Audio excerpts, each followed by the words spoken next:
Hello and welcome back to our Black Mirror review series. If you haven't watched the previous episodes, please do so.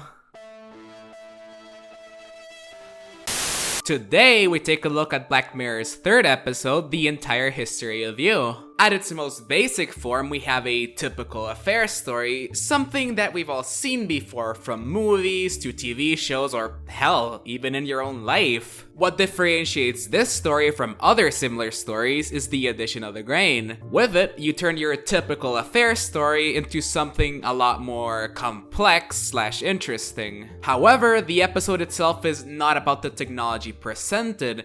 Its focus lies more on its characters, and because of it, it's a lot more personal than the other episodes. So because of that, let's talk about the characters first.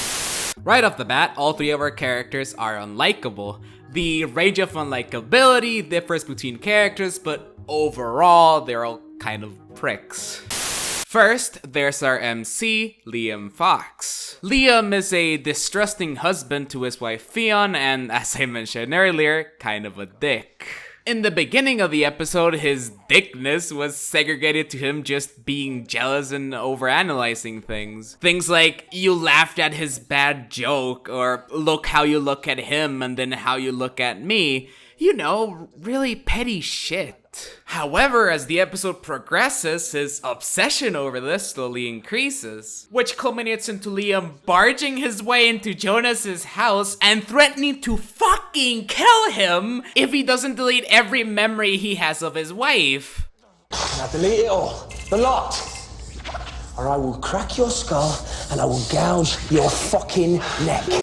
And here's the thing about this scene, at this point he has no proof of the affair, he's just going in there via his gut instincts. Like, he holds a fucking bottle to his throat. Jesus Christ, man, what if you're wrong? Well, spoiler alert, he wasn't, but I kinda wish he was. I think the episode would have been a lot stronger if in the end, it turned out that Jonas and Fionn were just close friends and Liam was just being paranoid. It could have been a cool little twist and given the episode a nice moral. However, don't get me wrong, this episode is still great, but I just think it could have been even better if it did this instead.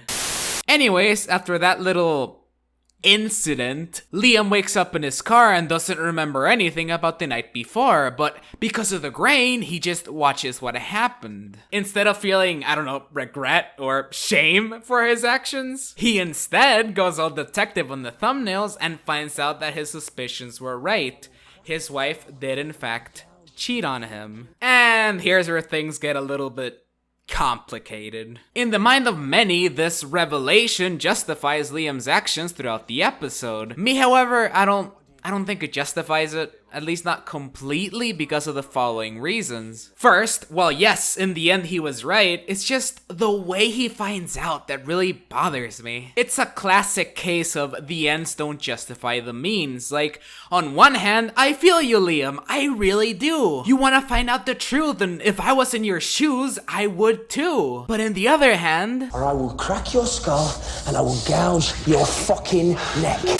The other reason I can't really justify Liam's actions is this line. We had all this with Dan, I don't want you going like that again. With the addition of this line, we know that Liam had gotten obsessed like this in the past, which could mean one of two things. Number one, it could mean that Liam has some obvious trust issues when it comes to his wife, or number two, maybe his wife also fucked this Dan person as well? I mean, it wouldn't be that much of a shocker, cause one of the things she's done consistently throughout the episode is lie, so it could be that.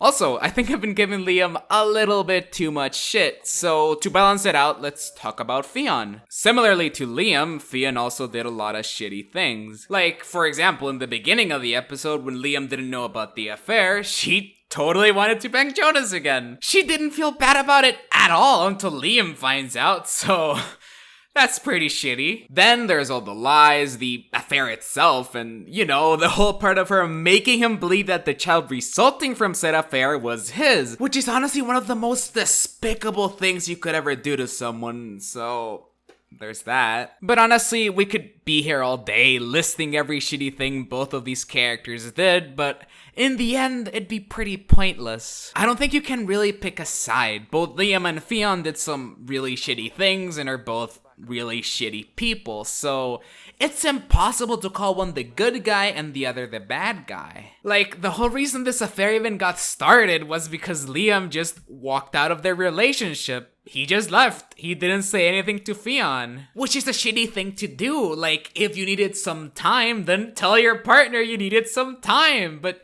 just leaving without saying anything is, as I said earlier, a really shitty thing to do. So the effect of this shitty action was another shittier action. One that obviously is a lot more serious than fucked up, but it wouldn't have happened if Liam hadn't done what he did. What I'm trying to say is that there's no one to blame here. They both made mistakes, and at least they both regret it. And speaking of blame, I've read a few comments here and there of people who think the blame falls upon the grain, which I highly disagree with. I think the reasoning for this train of thought comes from the people who describe Black Mirror as that evil technology show, which it isn't. The technology in the series isn't inherently bad, it's just the way it's used that turns it quote-unquote evil. Like, with or without the grain, Fionn's and Liam's relationship was not gonna last. You can't have a healthy and happy marriage if there's no trust between one another.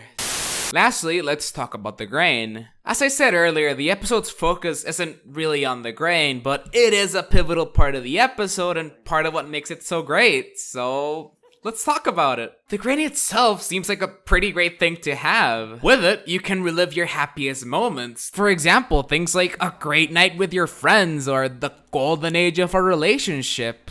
However, it also gives you extremely easy access to your darkest moments. I'm probably not the only one who, after making a mistake or a stupid decision, starts to replay the same scenario in my head over and over, asking myself, what if I did this? What if I did that? By having the grain, you can rewatch every mistake you ever did and every shitty thing someone did to you. In our actual lives, we can forgive because we can forget. But with the grain, it's impossible to forget, and in turn, impossible to forgive. Which I think Liam realizes by the end of the episode. By removing his grain, he's trying to forgive.